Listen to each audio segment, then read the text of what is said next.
for Alexandria.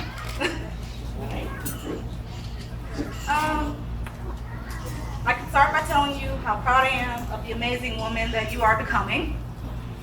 I can go all the way back to the lessons that I learned from my mom, aka Granky. Simply by the virtue of how amazing and loving my mother is, and just by the woman that she is in general.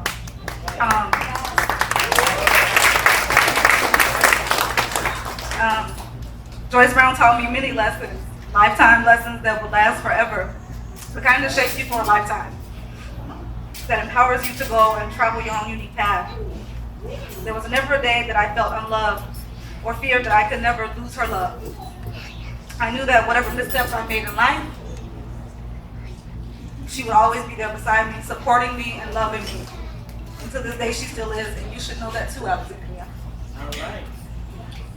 Recently, you asked me what I thought you would be when you grow up. We were sitting in your room. You like, Mommy, what did you think that I was going to be when I grow up? I told you I never thought about it because I never did. I just wanted you to be healthy and happy and do whatever made you happy. And I hope that's what you're doing. I want everyone to know that Alexandria is a young lady who prefers the company of her parents. She is a voracious reader. She is driven, confident, loving, and real woke. She loves political news, particularly the Rachel Maddow show, and dreams of becoming a very left senator someday. But I want you to know that no matter what you become, no matter where this life takes you, whatever path you choose, that we will always be here for you. And my wish for you is that you know how much you're loved today when you look around this room. Because with this knowledge, I hope you know you can go fearlessly and chase your dreams. I know I'm hard on you, and that's because I see your potential and your greatness and your power. I want you to know that I love you more than you will ever comprehend. There is a quote that I think sums it up.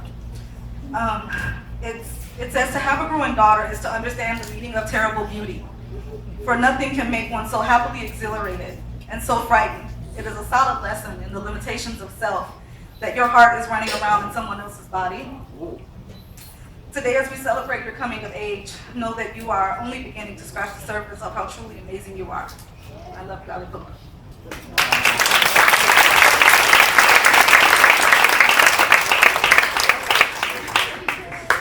Before I finish, I have one special person that I must call out in this room. Alex and Isabella know her as Minas. I couldn't have asked for a better God-loved mother from my daughters. There you are.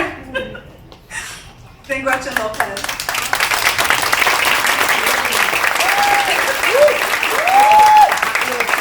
When I had Alexandria very young, I didn't think really what I wanted, again, for a godmother.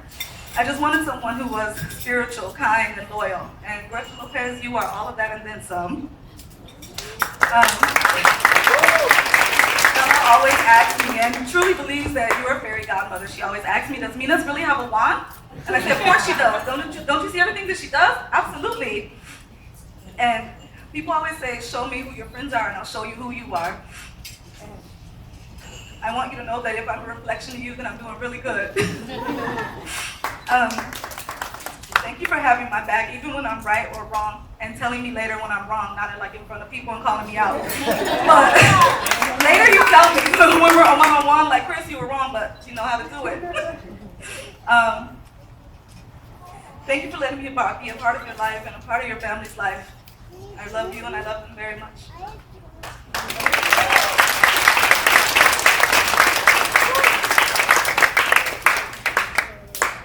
Now we have James.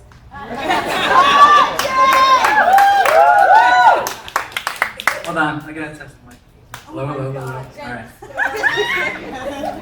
All right, so the lessons learned from our wedding 2 years ago. I'm not gonna just freestyle. I wrote it down. I wrote it down. But I'm afraid I'm gonna confuse myself. You guys looking down, looking up, but I'm gonna try my best. Okay, yeah. But I gave my wife the opportunity to vet this, and she turned it down. So I don't know if it's a good speech, bad speech, appropriate. I don't know. I think you guys will have to let me know. It's all right. But I thought writing something like this, a toast speech, whatever you want to call it, is going to be easy, right? I can talk about Alex all day long, right? But it was difficult because you have a lot of things that you can draw from, a lot of moments in history that you can draw from, good or bad, right? So I decided just to really focus on the day I met her.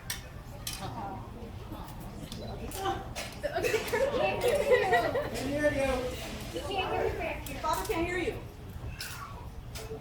You can hear me? Hello? How about now? All right. So like I said, I'm going to focus on the day that I met Alex, right? When you're told that you're going to be a dad, you think that traditionally, like, you're going to have this moment of clarity, everything's going to be all good, right? And admittedly, I didn't have that, like, hit me. That wasn't like the first reaction, right? It was more like fear. Like, oh my God, I'm going to be a dad, right? I can't even manage, like, my cell phone minutes. I'm going to be a dad, right? So I pictured, like being in the bathroom, Christina was going to say, hey, look, it's positive. We're going to have a baby. And then we just all just be happy, right? Let's skip over that. So, needless to say, I was scared, overcome with fear more than anything.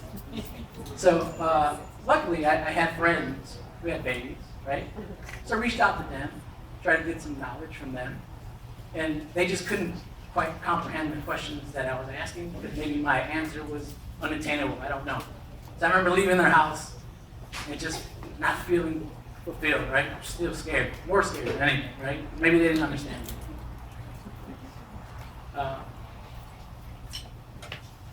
So still in search of answers, right?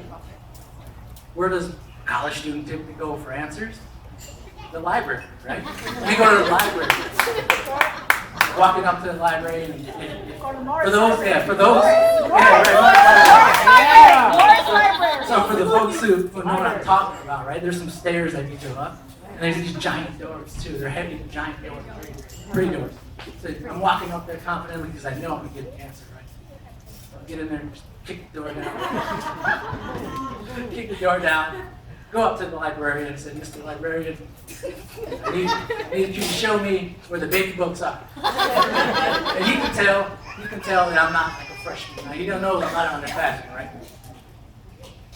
So he's like, you don't know how to find books here? So I'm like, first of all, keep your voice down. Now show me where those books are. So I go up to the second floor, right? And they're like the typical books you find, right? Like Parenting 101, How to Be a Good Dad, just those typical stuff. Right? So I'm reading, just going to town, and I get done, and again, just like unfulfilled, I don't have what I'm seeking, right? But I know how to swaddle a baby, right? I know how to hold the baby, I know how to stabilize the head and all that. But still scared. I think more scared than anything, right? Because if those books were like to keep it real with you, it's really like you're just reading how to keep your baby alive for like 12 months. That's it. That's really it, just for like 12 months. But no guarantee in the fine print, right? They just, if you do this, it might stay alive. Oh, well, one thing that stuck with me, right? And it was bad news when I read it. Like when a baby is first born, it can't see very well, right? It's very blurry, and they only see black and white, which is terrible, right? You go through all this trauma, and you can't even see what's in front of you. It's just bad news, right? Like none of this was turning out good, right? None of it. It's like, so fast forward a little bit, it's like June 30th, right? June 30th, there's no 30th, well, whatever, it's the day before she was born. So this dainty little hospital in Carbondale summons us, right? It's game time. And she's ashamed of this for some reason. I don't know why. Right?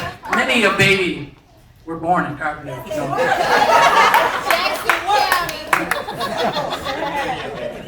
But I remember this, okay, as if it were yesterday. Right? So we get there, but more than like 30 hours later, right? Like then she comes out. Yeah. She comes out like when she's good and ready, which is typical Alex fashion, right? You're not gonna get her to do anything she doesn't want to do, right? But I remember this experience just being surreal on so many levels. Firstly, I actually got to witness a live birth, right? That's cool. At least I think it's cool, right? If you've never done this or never seen it, it's pretty intense, aggressive, kind of chaotic. So I was actually like, kind of dug the whole thing. It's kind of cool. I'm glad you like it. Yeah. Oh yeah, of course, right? I just blow past it because guys just think it's simple, right? Ladies, it's simple. No. Maybe she's not happy with that answer.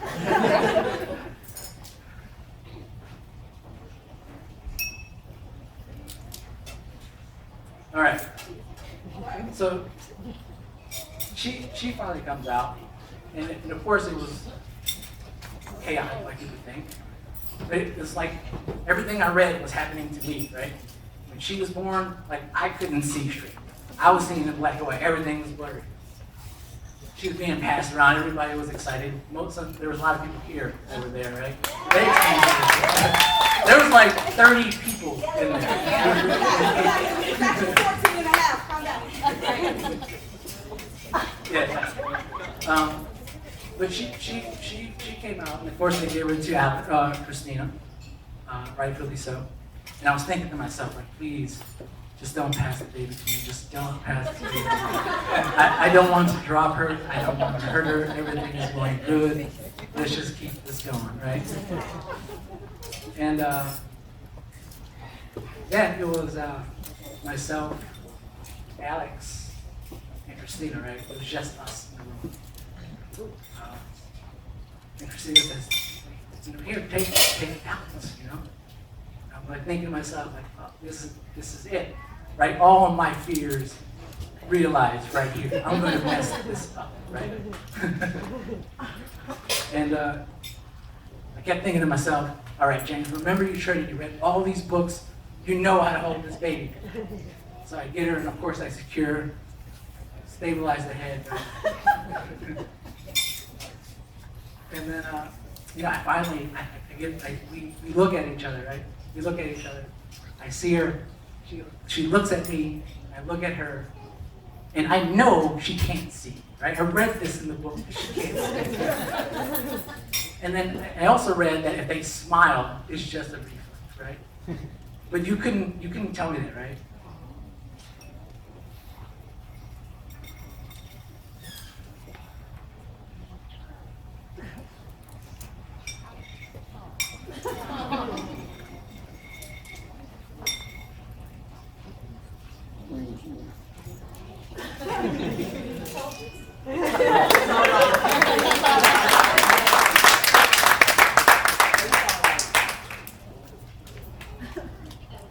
Just a little sick.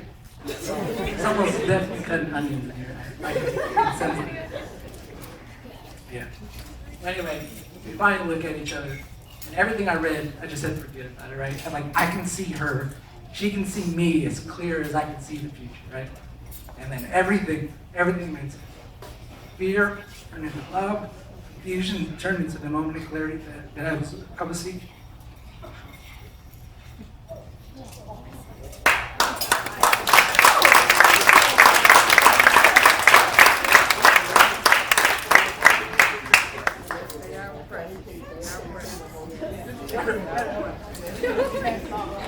Boy, James, come on. Yes, Come on, baby. You're making my wife cry. Look at that. Crying in front of my friends and everything. So I'm just gonna cut it. I'm gonna cut it short, right? For real? No, don't cut it short. Give us the whole thing. Already. We've been here for 30 minutes. Thank you. Thanks for your understanding. But anyway, the moment was special. And Alex, you're special. It's just no other way to look at it. All right. And just like your mom, I unreasonably hard on you, right? Every day of your life. That's just the way it's going to be, right? It's not just because you're our firstborn. It's because you are special, right? And we want to make sure that you fulfill everything that we think you can do. And I know you can do it. And you will do it, right? And I love you, and I just hope you enjoy the rest of your night.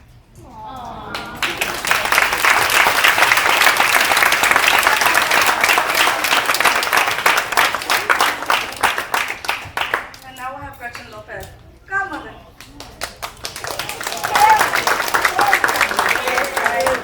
Share with me, people.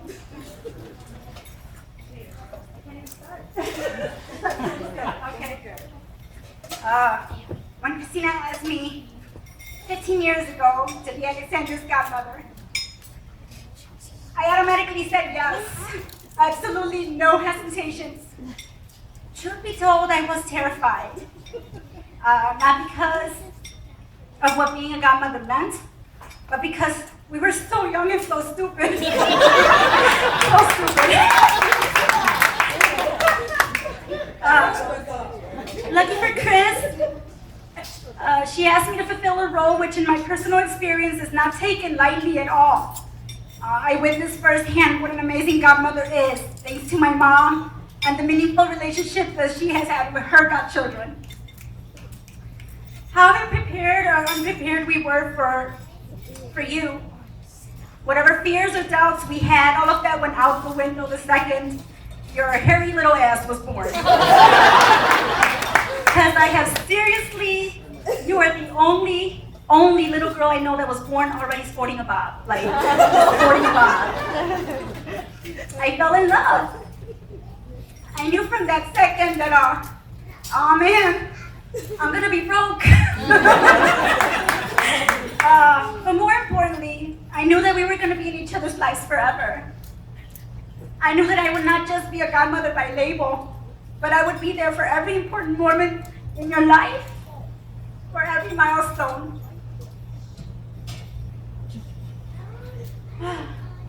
Alexandria, as you move forward in your life, I hope that you live your life to the fullest, unapologetically, but always with kindness and compassion. Say what you mean and mean what you say. Be courageous and speak up, not only for yourself, but for those who are not able to do so for themselves. Fight for the wonderful relationships in your life, but have the strength to let go of those that do not deserve you. Remember to live in the moment, be present, and lastly, be thankful, for you're surrounded by people who love you today. You have brought me so much joy, Alex. You're just a beautiful person, wholeheartedly inside and out. You're one of the kindest, most loving, compassionate, and aware young ladies I have ever known. I sincerely love every moment that I spend together. You make me cry, laugh. You're like one of the funniest people I know, literally. It has been my absolute honor being your Minas. And know that watching you grow into this amazing young lady that you are has been one of my greatest joys in life. I'm so excited for you and your future, because you're gonna do amazing things in this world. To my compadre, my comadre, thank you so much for allowing me to be part of your family, for allowing me to build this relationship with my goddaughters the way that I see fit, for welcoming me and my family with such love. And I just love you so much.